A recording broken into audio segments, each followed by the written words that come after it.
Okay, so this is a guidance or the mentorship lecture. I'm going to start the screen. First of all, I'm welcoming all the students here. Okay, so it's a discussion lecture, not a regular lecture. Okay, so my screen is visible to all.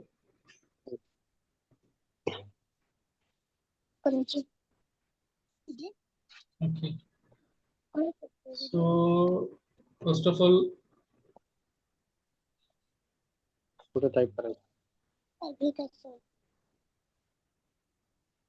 सगळ्यांनी mike थोडं बंद ठेवा, 1 minute फक्त. मी जेव्हा विचारेन तेव्हा मग तुमचे जे काही प्रश्न आहेत ते आपण इथं क्रमवारीने घेऊया. ओके, आपका जो भी क्वेश्चंस है, आप मैं थोड़ा सा आपको अभी अनम्यूट करूंगा, तो आप रेज करिए हैंड या some like that. So basically अब हम लोग जाते हैं एनटीए के वेबसाइट पे, एनटीईटी नोटिफिकेशन, ठीक है, जो आज अभी बाहर आया है. ठीक है, सो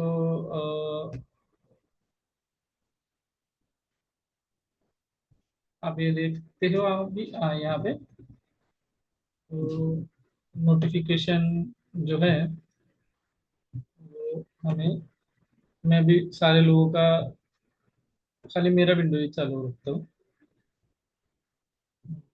रजिस्ट्रेशन फॉर एनटीटी 2026, तो इसमें रजिस्ट्रेशन के लिए ये विंडो ओपन हो गया है. ओके, सो इसके जो भी डिटेल्स है वो भी यहाँ पे लोग देखेंगे. ठीक है, तो ये उन्होंने how to apply application form, payment fee, ये सब दिया है ना. और उसकी इंफॉर्मेशन हम लोग देखते हैं कि कहाँ उन्होंने दिया है इंफॉर्मेशन ब्राउचर, जो कि हमने हमारे जो अलग अलग ग्रुप्स है, एनटीटी 1.2, 1, 2, 3, ऐसा, तो वहाँ पे भी हमने वो डाला है ना. इंफॉर्मेशन में अगर हम लोग जाते हैं तो उन्होंने इंफॉर्मेशन बुलेटिन डाला है 2026 का टैग में, है ना. और वो मैं अभी यहाँ पे ओपन कर रहा हूँ. So there are 12 students they are listening to me. And अभी ये हम लोग थोड़ा सा इसका देखेंगे कि एनटीटी के जो इंफॉर्मेशन बुलेटिन है, इसमें उन्होंने कौन सी चीजों के बारे में बताया है, हम लोग थोड़ा सा देखेंगे. और उसके साथ साथ हम लोग डिस्कस करेंगे कि कहाँ किसको दिक्कत आ रही है. अभी 2-3 स्टूडेंट का तो मुझे अभी करंटली भी फोन आ गया कि सर ऐसा है कि हमें 1 महीना कम हो रहा है या 2 महीना कंप्लीट कम पड़ रहे हैं, हमारा अभी एनओसी मिलेगा क्या सर, वगैरह ऐसा सब उनको दिक्कतें थी. तो mission and core values not going to read here. This is the introduction of the test. What is about the NTA, NCSM के बारे में, एग्जाम कैसे रहेगा, वो सब है. इट्स अ इंडेक्स, जैसे हम लोग थीसिस में बनाते हैं, जैसे अभी आपका थीसिस आपने सबमिट किया, और बहुत सारे स्टूडेंट जो है वो फाइनल ईयर पीजी के लिए है. मोस्ट ऑफ द मेरे स्टूडेंट एमयूएचएस के हैं, और बहुत बाकी के भी हैं. तो ये उसका अपेंडिक्स है, तो ये आप ऐसे ही बनाते हो. ये टर्मिनोलॉजी है जो भी यूज करते हैं ये लोग. देन फी स्ट्रक्चर है कैटेगरी वाइज. जनरल के लिए 4000, ईडब्ल्यूएस और general OBC non creamy layer certificate जिनके पास है 3500, SC ST PWD और PWBD इनके लिए 3000, और थर्ड जेंडर के लिए 3000. तो these are the fee structure of the examination form. Okay, कैसे रहेगा क्वेश्चन, तो सबसे पहले मल्टीपल चॉइस ऑफ क्वेश्चंस रहेंगे, हिंदी और English, these are the 2 languages. Next, 120 minutes का ड्यूरेशन रहेगा. The text will be conducted comprising of 8 modules as per the syllabus prescribed by NCSM. तो वो तो हमने पहले से डिस्कस किया है, उनके कौन से चैप्टर से, हर एक चैप्टर का पूरा लेक्चर्स हमारे कंप्लीट भी हुए हैं मराठी में. हिंदी में हमारे 4 lectures, 4 topics are covered. And जो बच्चे अभी अभी मेरे से जुड़ रहे हैं, मैं हमेशा एक ही बैच लेता हूँ और साल भर वही चलती है। ऐसा नहीं कि मैं मेरा जो भी एफर्ट्स है वो अ, चार जगह डिवाइड करूँ। मेरा ऐसा है कि मैं एक ही सारे सारे एफर्ट जो है मैं एक ही जगह पे डालता हूँ और वही बैच कंटिन्यू करता हूँ। फिर मैं ज्यादा से ज्यादा क्वेश्चंस डाल सकूँ बच्चों को और ज्यादा से ज्यादा इनसे इंटरेक्शन कर सकूँ, ये मेरा एजेंडा रहता है। और आप सब प्रोफेशनल हो, आपके किसी के एग्जाम है, किसी का प्रैक्टिस है, तो आप लाइव लेक्चर्स नहीं कर पाते हो, तो I have given you the options of pre recorded lectures also.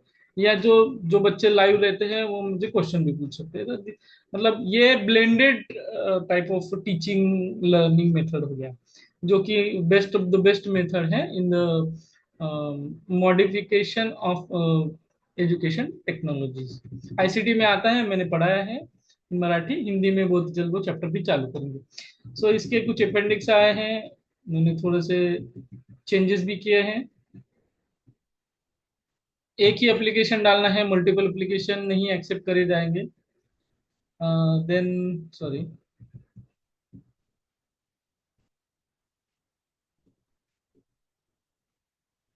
ये थोड़ा सा आप पढ़ लीजिए, application form before the exam. Registration form रहेगा, एप्लीकेशन फॉर्म रहेगा, आपको फोटोग्राफ, सिग्नेचर, डिसेबिलिटी सर्टिफिकेट जो भी है वो आपको अप्लाई करना पड़ेगा, इमेज, वेबकैम से क्यूआर कोड, ये फोटो वगैरह वो सब, फी का पेमेंट कैसे करना है, कंफर्मेशन पेज आएगा। Then important update instructions about the password, वो किसी को शेयर नहीं करना है वगैरह वो सब।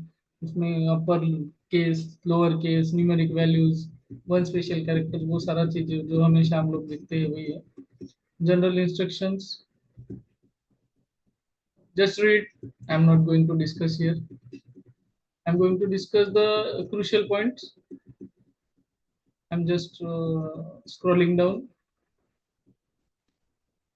ईमेल एड्रेस उन्होंने हेल्प डेस्क का भी दिया है, कॉन्टेक्ट नंबर, जो भी आपको तब क्वेश्चन है वो डायरेक्टली क्वेश्चन पूछ सकते हो। तो बस व्हाट इज एनटीए, उसके बारे में इन्होंने इंट्रोडक्शन दिया है। तो एक एजेंसी है, वो सारे नेशनल लेवल के एंट्रेंस एग्जाम कंडक्ट कराती है। एनसीएस के बारे में बताया, फिर एनसीएसएम के बारे में बताया। फिर इस साल जो है उन्होंने ये देखो दिया है, for the post graduate of each discipline of ISM. ISM मतलब इंडियन सिस्टम ऑफ मेडिसिन है ना, Indian system of medicine and homeopathy also. ISM में होम्योपैथी नहीं आता, मगर एनसीएच का भी इसमें इन्वॉल्वमेंट है, तो ये होम्योपैथी को भी लागू करता है। और ये सर्टिफिकेट कितने दिन तक वैलिड होता है, तो valid for the period of 10 years from the date of qualifying NTT. मतलब जो जिस दिन आपको एनटीटी का सर्टिफिकेट मिलेगा उस दिन से 10 साल तक इसका वैलिडिटी रहेगा। रोल क्या है, वो सारे फाइनलाइज करेगी, declaration of the results and hosting the score cards, है ना। तो ये सारा जो है वो एनटीए देखेगी। सर्टिफिकेट इशू करने का काम जो है एनसीएसएम का है। तो एग्जाम कैसे रहेगी उन्होंने दिया है, सीबीटी मोड रहेगा। सीबीटी मतलब कंप्यूटर बेस्ड टेस्ट। एमसीक्यू रहेंगे पैटर्न। एमसीक्यू जो है वो अपेंडिक्स 2 में दिए हैं, सिलेबस एंड सब्जेक्ट वो हम बाद में देखेंगे। दो लैंग्वेज रहेंगी, English and Hindi. In case of any ambiguity in the translation or construction of the its English version shall be treated as a final। तो आपको फोकस इंग्लिश में करना है। मैं हमेशा हमारे मेरे नोट्स जो है वो इंग्लिश में देता हूँ, कभी भी मैंने हिंदी में नोट्स नहीं दिए, मराठी में नोट्स नहीं दिए हैं। तो ये हमेशा मेरा रवैया रहा है कि जो भी यूनिवर्सली एक्सेप्टेड लैंग्वेज है उसमें नोट्स में प्रोवाइड करूँ। नेक्स्ट है मार्किंग स्कीम। मार्किंग स्कीम में 1 for each mark and number of question 100, तो 100 मार्क का पेपर रहेगा। No negative marking will be there. Unanswered unattempted question है और दो नो मार्क्स, तो वो नॉर्मल लॉजिकल थिंकिंग है। क्वालिफाइंग मार्क्स मिनिमम 50%, इसमें अब तक कभी चेंज नहीं हुआ है, मतलब 40 किया 45 किया, तो ये this is a magic number you have to achieve. आपको ये आपको ये नंबर अचीव करना है एंड दैट्स अवर टारगेट। हम इसको मैजिकल नंबर ऑफ 50 ऐसा बोलते हैं। ड्यूरेशन रहेगा 120 मिनट्स।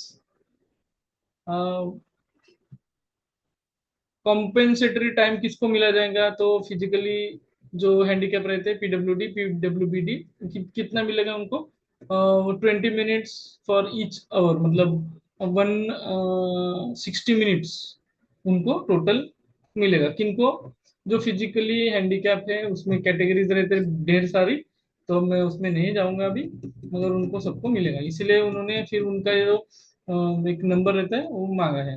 अभी एजुकेशनल क्राइटेरिया है BMS and Ayurveda, MD Ayurveda, BMS and सिद्धा, अभी आई यूनानी के लिए भी है और होम्योपैथी के लिए है, तो ये सब उन्होंने क्राइटेरिया मांगा है।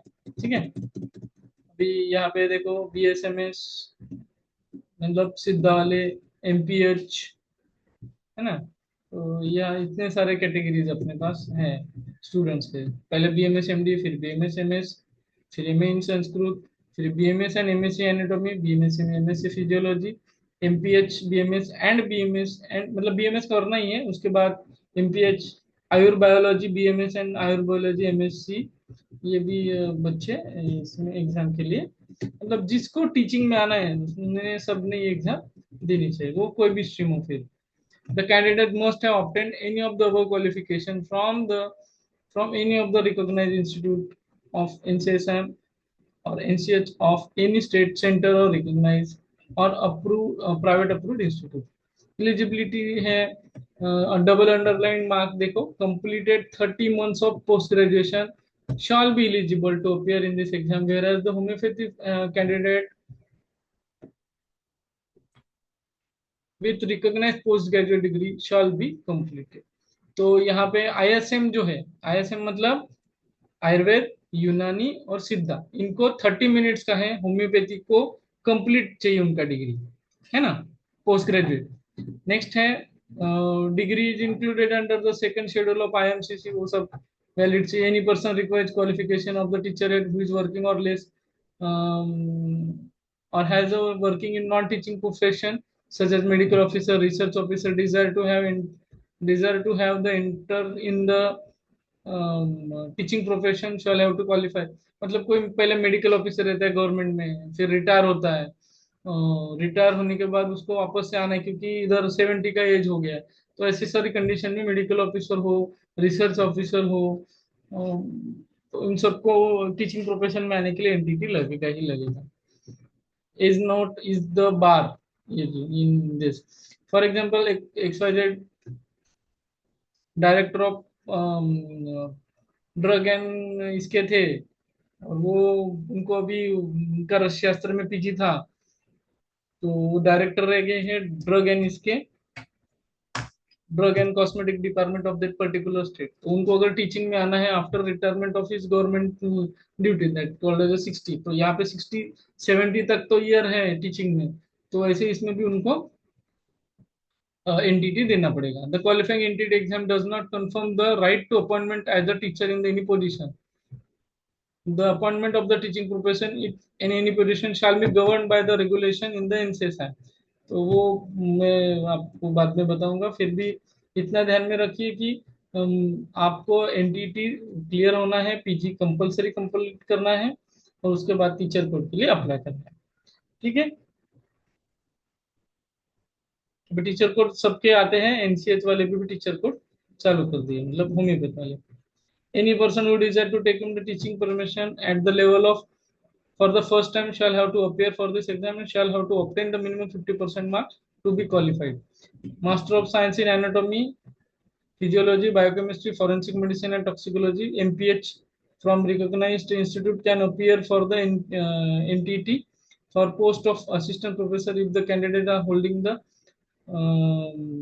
NCH and surgery degree also। दूसरा है कि उन्होंने any person who desired for the uptake of the teaching profession at the level of associate professor first time and having the um, uh, 5 years experience in regular service after possessing postgraduate certificate in in the concerned subject in central government health service or the state government health service, ministry of health or full time 5 years experience as a medical officer in a regular service after possessing postgraduate qualification in the concerned subject in recognized homeopathy medical college can appear the national teacher eligibility test for post of associate professor। इसका मतलब ये है कि अगर आपके पास 5 साल का regular teaching का एक्सपीरियंस नहीं है, आपके पास सेंट्रल गवर्नमेंट का रिसर्च का या मेडिकल ऑफिसर का full time as a medical officer regular service का एक्सपीरियंस है, तो आप डायरेक्टली अप्लाई कर सकते हो एसोसिएट प्रोफेसर के लिए। The post is called as a reader post. And ऐसे इसमें आपको कंपल्सरीली एनटीटी चाहिए है।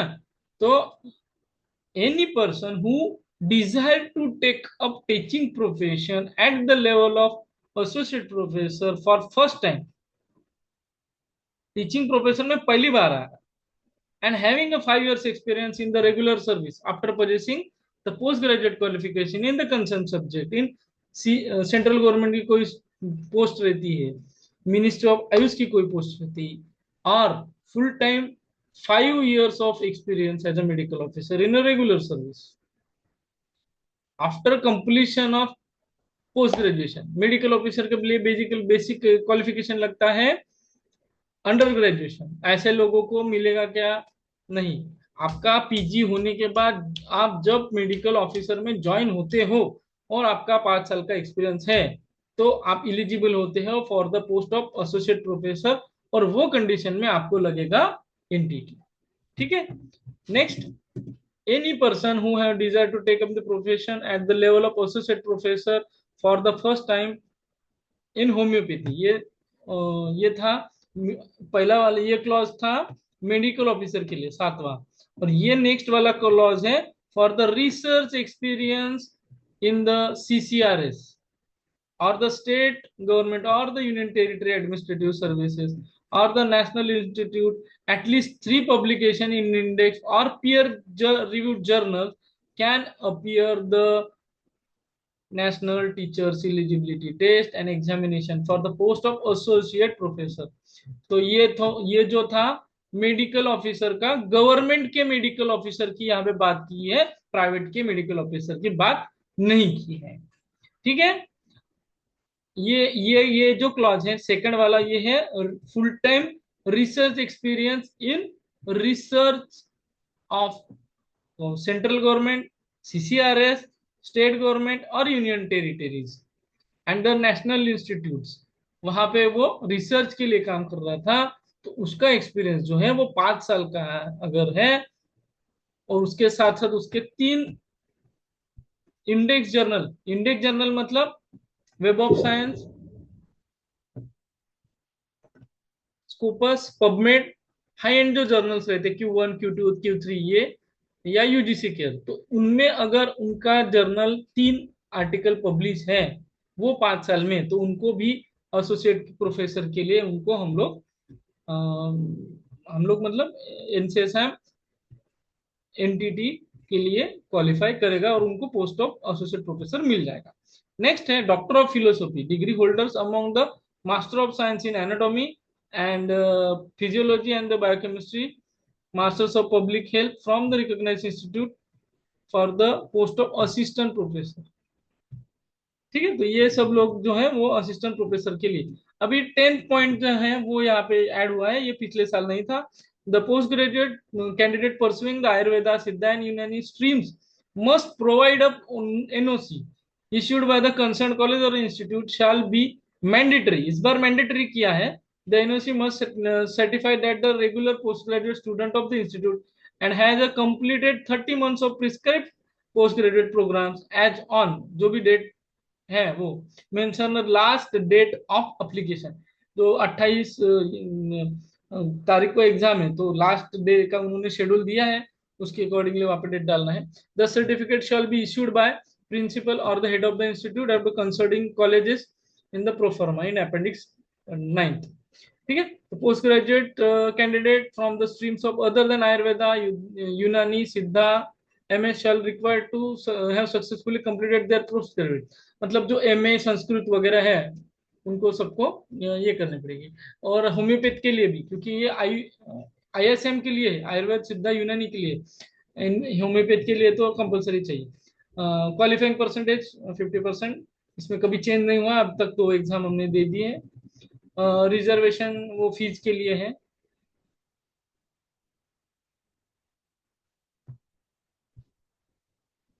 पीडब्ल्यूडी का डेफिनेशन उन्होंने दिया है 2018 का। उन्होंने benchmark decision, lab assistants allowed in the benchmark disability के डेफिनेशन उन्होंने दिए। मैं उसमें नहीं जाने वाला हूँ। मैं कोरली कुछ चीज़ों के बारे में ही यहाँ पे बताऊंगा। और ठीक है, ये भी वही है, पीडब्ल्यूडी की डेफिनेशन ये उन्होंने दी। नेक्स्ट चैप्टर इज वो कॉम्पेंसेटेड टाइम वगैरह वो सब पीडब्ल्यूडी का है। I am going to skip.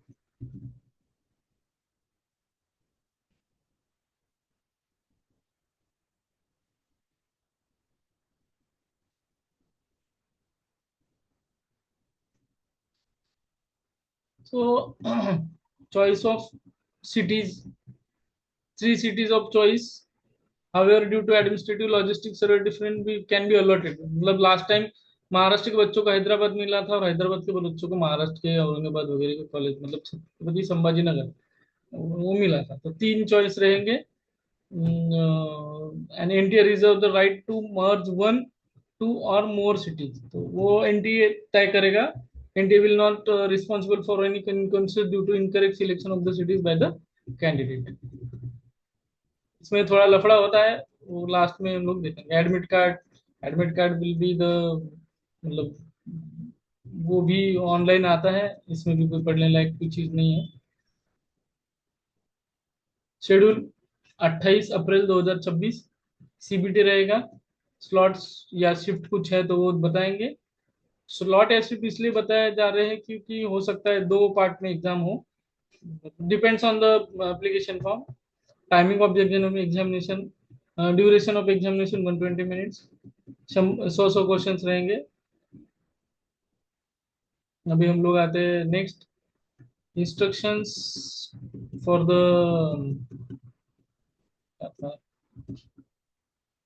Candidates. वो सब मतलब एग्जाम कैसे कंडक्ट की जाएगी उनके इंस्ट्रक्शन है। I am not going to read, I am going to skip all this. Rough work के लिए जगह मिलेगी वगैरह वगैरह, that's not important part. Important part unfair means के बारे में, ब्रीच ऑफ एग्जामिनेशन, वो तो हर एग्जाम का सेम ही रहता है almost, pan India.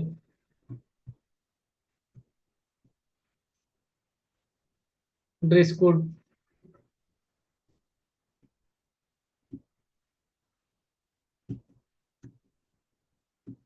Then display of answer for the challenge. Challenge के लिए हम लास्ट टाइम किए थे, वो एक स्टूडेंट के प्रोफाइल से किए थे। अनिल नाम का एक स्टूडेंट था हमारा, हरियाणा का।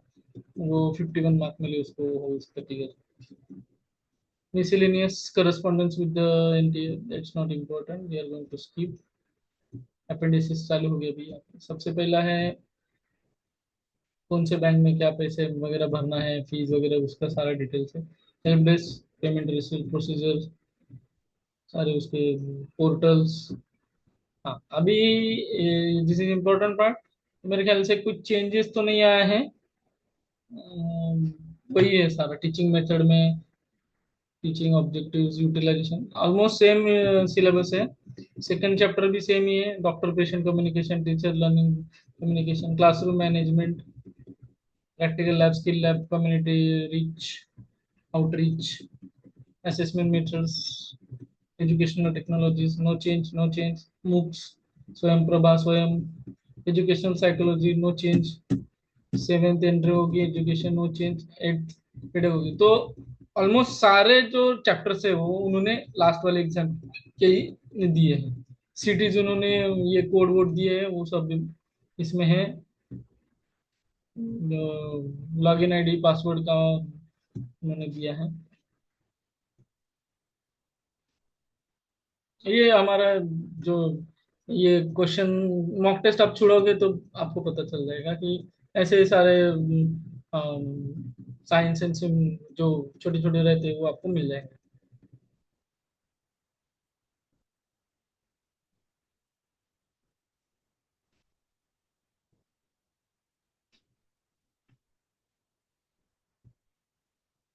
ये फॉर्मेट दिया है उन्होंने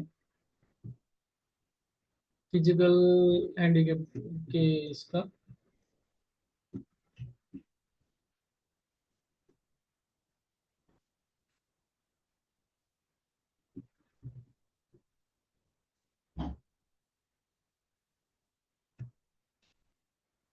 एनओसी का एनओसी का अपेंडिक्स है 9th। अपेंडिक्स एप्लीकेशन गाइड है, इन्होंने दिए है कैसे आपको एप्लीकेशन भरना है। तो these are this sort of information bullet is going to end here। ये कैसे फॉर्म भरे वगैरह वगैरह सब गाइड है। ठीक है, we are going to start the question answer session now. I am going to permit you for the questions. Okay.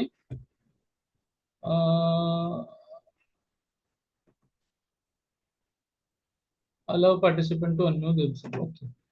So किसी को अगर कोई क्वेश्चन हो रिगार्डिंग दिस एग्जाम, कैसे रहेगा क्या रहेगा, वो मैं आपको भी, there should be the interactive session.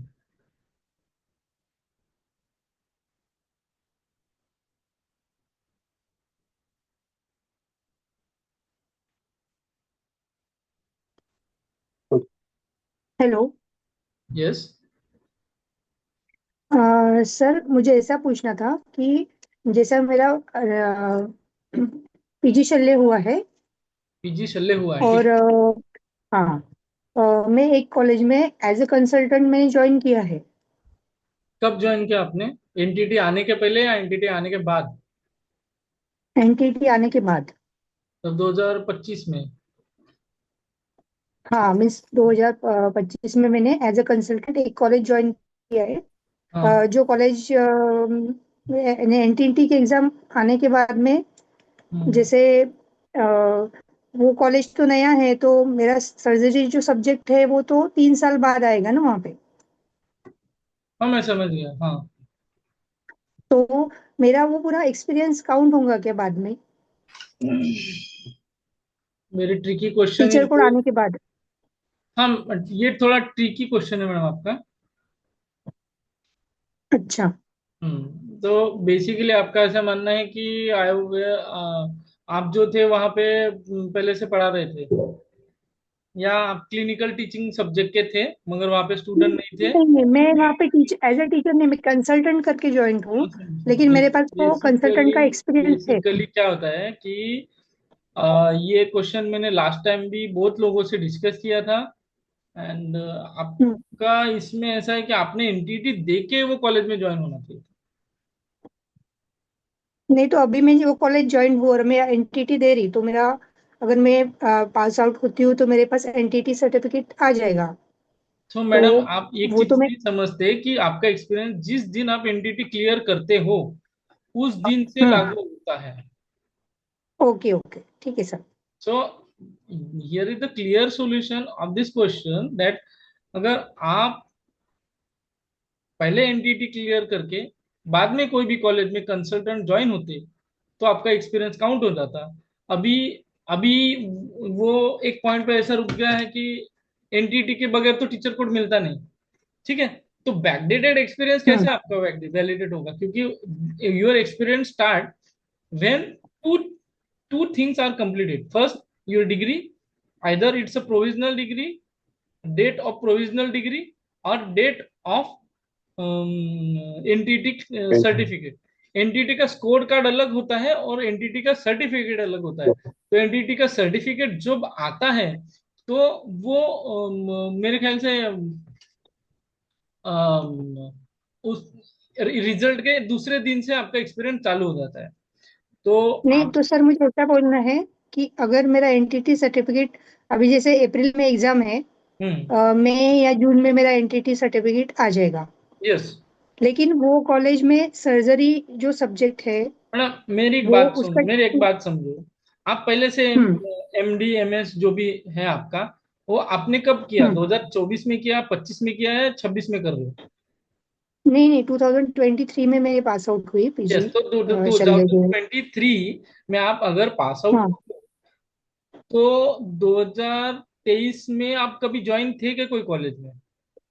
नहीं नहीं सर, उसके बाद मैं कभी ज्वाइन नहीं थी। मैं अभी रिसेंट 2025 में मैंने कॉलेज ज्वाइन किया। इन दैट सिनेरियो आपका एक्सपीरियंस जब एनटीटी का सर्टिफिकेट लागू हुआ 2024 की बैच से, तो वहां से क्लियर हम्म। कट एक रूल है कि जिन लोगों का एनटीटी सर्टिफिकेट ज्वाइन होने के पहले, जो लोग कंसल्टेंट थे, हम्म। मतलब हम्म। 2022-23, ये 2 साल का एक्सपीरियंस मिलेगा और आपको एनटीटी की हम्म। जरूरत नहीं पड़ेगी, क्योंकि आप पहले से कंसल्टेंट थे। Consultant is also considered as a assistant professor. उनकी अपॉइंटमेंट ऐसी ही दी जाती है, असिस्टेंट प्रोफेसर कम कंसल्टेंट। ठीक है, तो ऐसा 2 साल ओके का ओके। एक्सपीरियंस हाँ। उनको काउंट होता है। अदरवाइज आपका एक्सपीरियंस काउंट नहीं होता है। और आपकी केस में मेरा क्लियर ओपिनियन है कि आपका एक्सपीरियंस, जिस दिन आपका एनटीटी क्लियर हो जाएगा, उस दिन से आपका डे 1 एक्सपीरियंस काउंट होगा, भले ही आप कंसल्टेंट कितने भी साल पहले रहे। क्योंकि 24 के ओके। बाद क्लियर कट इंडिकेशन है टीचर को, जो टेक्निकल ऑफिसर टीओ जिसको बोला जाता है, और असिस्टेंट रजिस्टर जो हम्म। फाइनलाइज करते हैं, उनको क्लियर इंस्ट्रक्शन है जिस दिन से एनटीटी का सर्टिफिकेट मिलता है, उस दिन से आपका हम्म। एक्सपीरियंस काउंट होता है। अदरवाइज हम्म। कोई स्टूडेंट ऐसा है जिसने वो पीजी परस्यू कर रहा है और उसका okay. Provisional degree certificate of post graduation वो पेंडिंग है, हम्म। तो जो ओके। जो डेट लेट आएगी, प्राइमरी डेट है hmm. Post provisional PG degree certificate की, एनटीटी ओके। तो चाहिए ही चाहिए, मगर सबसे प्राइमरी कंडीशन है आप पोस्ट ग्रेजुएशन किया, प्रोविजनल डिग्री सर्टिफिकेट की डेट जो आनी चाहिए वो, हम्म। और उसके बाद एनटीटी सर्टिफिकेट, ये दोनों डेट ओके ओके। जिसमें जो आएगी उसके अकॉर्डिंगली आपका एक्सपीरियंस काउंट होगा। हाँ, अगर आपका प्रोविजनल डिग्री सर्टिफिकेट पहले है और एनटीटी हाँ। सर्टिफिकेट बाद में, फॉर एग्जांपल हम लेते हैं 7 तारीख ऑफ जुलाई, आपको प्रोविजनल डिग्री सर्टिफिकेट मिल गया पोस्ट ग्रेजुएट का, मैं एग्जांपल बता रहा हूँ। उसके बाद हाँ। जब आप एनटीटी देते हो अगस्त में, और हम्म। उसका रिजल्ट आता है नवंबर के करीब करीब, ऐसा पकड़ो, हाँ। तो हम्म। नवंबर का जिस दिन से एनटीटी का रिजल्ट लगेगा, उसके एक दिन बाद का आपका एक्सपीरियंस डे 1 कैलकुलेट होगा। अब ये हो गया ओके सीनियर 1। ओके। सीनियर 2 क्या है? सीनियर 2 ऐसा है कि आपका एनटीटी का जो सर्टिफिकेट है वो आपको मिल हम्म। गया नवंबर में, और आपका पीजी चल हम्म। रहा था, क्योंकि 30 मंथ्स के हम्म। बाद आप एनटीटी दे सकते हो। तो आपका प्रोविजनल राइट। सर्टिफिकेट आपको कब मिला? अगले साल मिला, मतलब जनवरी में अगले साल मिला, और आपका एनटीटी हम्म। का सर्टिफिकेट नवंबर में था। तो इस सिनेरियो में हम्म। आपका एक्सपीरियंस प्रोविजनल डिग्री सर्टिफिकेट की जो डेट है, उस डेट के आपसे आपका हम्म। एक्सपीरियंस काउंट होगा। डे अभी सीनियर 3, आप की कोई कॉलेज में कंसल्टेंट करके ज्वाइन थे, आपने एनटीटी नहीं क्लियर किया है, तो इन दैट सिनेरियो आपका experience count the day of result, the next day of result of NTT, ऐसा होता है। ठीक है। Okay, thank you sir. Okay, किसी को और कोई क्वेश्चंस हो तो आप पूछ सकते हो। सर, हाँ बोलिए। एम यू एच एसचे आता एक्झाम्स आहेत 23 to 30 मार्च. तर यस। त्याच्यानंतर डायरेक्ट 28ला हे एन टी ई टीची एक्झाम आहे. तर आमच्या वायवा एक्झाम साधारण कधीपर्यंत असतील हे सांगता येईल तुम्हाला? वायवा एक्झामचा संपूर्ण निर्णय, आता मी कॅप मध्ये आहे विद्यापीठाच्या, म्हणजे नाही सॉरी, आयव्हीएस मध्ये आहे, इंटरनल व्हिजिलन्स स्क्वॉड मध्ये आहे. तर टेंटेटिव्ह एक टाइम टेबल येतो, थोड्या दिवसांनी येईल तुमचं टाइम टेबल एमएचएसचा. आणि मला वाटतं फक्त एकच दिवस असते, तर त्याचं काही जास्त बाऊ करण्याची गरज नाही. आणि मोस्टली तुम्ही रिक्वेस्ट करू शकता, तुमचं कॉलेज रिक्वेस्ट करू शकतं की आमचा आता ह्या एक्झामला ह्या तारखेला एक्झाम आहे, तर त्यावेळेस घेऊ नका, असं तुम्ही रिक्वेस्ट करू शकता विद्यापीठाला. तुमचं कॉलेजच रिक्वेस्ट करेल rather. It's important for you also, है ना. हो सर. पण सर हे म्हणजे एप्रिलच्या आधीच होतील ना या एक्झाम्स, म्हणजे एप्रिलमध्येच होतील ना, 28 डिपेंड्स, एप्रिलच्या आता आधीच होतील की गाईडवर पण त्याच्यापूर्वी अवलंबून पण आहे. होऊ शकतात? इंटरनल इंटरनल 2 आणि एक्सटर्नल 2 असे आपल्या एक्झाम मध्ये असतात. वायवा, ओसे किंवा practical examination of final year PG.